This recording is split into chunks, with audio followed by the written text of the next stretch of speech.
New at 5, Democrats in Sacramento want to help Californians save money. They're trying to create a loophole in the new federal tax law. The recently enacted law caps the deduction for state, local, and property taxes at $10,000. But as KPIX 5's Len Ramirez explains, there may soon be a way to get around that limit.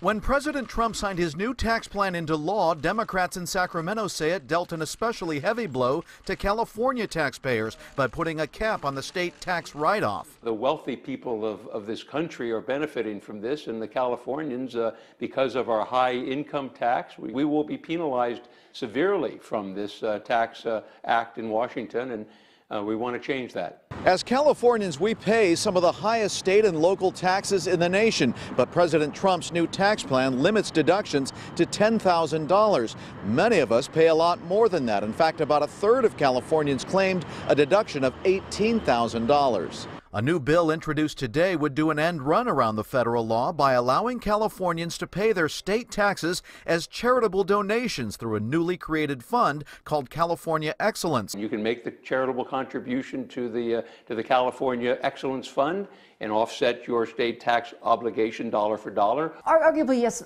a gimmick to provide some tax relief to high-taxed Californians. San Jose State tax professor Annette Nellen says the idea is modeled on an existing loophole that allows a deduction for contributions to college scholarship funds, but she's skeptical the new law would survive on such a massive scale.